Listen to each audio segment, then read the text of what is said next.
नमस्कार, शेतकऱ्यांसाठी संध्याकाळच्या हेडलाईन्समध्ये आपलं मनापासून स्वागत। रासायनिक खतांच्या दरवाढीची जोरदार अफवा, जास्त दराने विक्री केल्यास कृषी खात्याकडून कारवाईचा इशारा।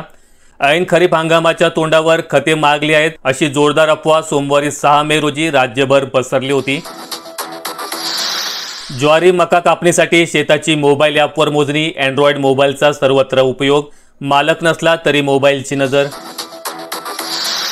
भावात घसरण, नेप्ती उपबाजारात लिलाव बंद पाडले, कांदा उत्पादक शेतकरी संतापले, शेतकऱ्यांसह महाविकास आघाडीच्या नेत्यांचाही आंदोलनात सहभाग।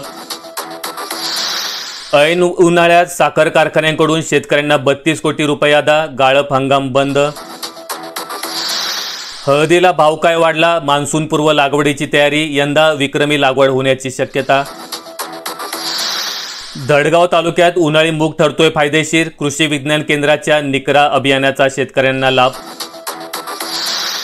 जळगाव तालुक्यात कपाशीचा पेरा घटणार, सोयाबीनचा वाढणार, बियाणे व खतांच्या वितरणावर कृषी विभागाची करडी नजर, शेती मशागतीच्या कामांना वेग। हरभऱ्याच्या दरात घसरण, साधारण भाव 5,900 रुपये, शेतकऱ्यांची आर्थिक कोंडी वाढली, सोयाबीन उत्पादक शेतकरी अडचणीत तर हरभरा उत्पादकांना दरवाढीची आशा। भाज्यांची आवक घटली, दर वधारले, मिरचीचा तोरा कायम, वाढत्या तापमानाचा परिणाम, केशर आंब्याला मागणी सर्वाधिक।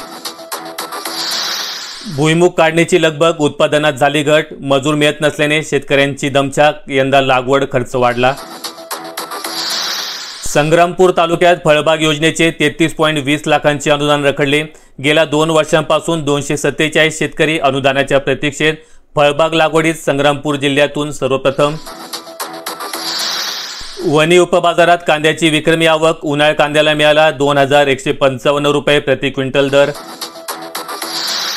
आवक वाढल्याने नांदेडात हळद रुसली, 1,500 रुपयांनी घसरले भाव, शेतकऱ्यांचा झाला हिरमोड। माहिती आवडल्यास व्हिडिओला लाईक करून चॅनल सबस्क्राईब करा। धन्यवाद।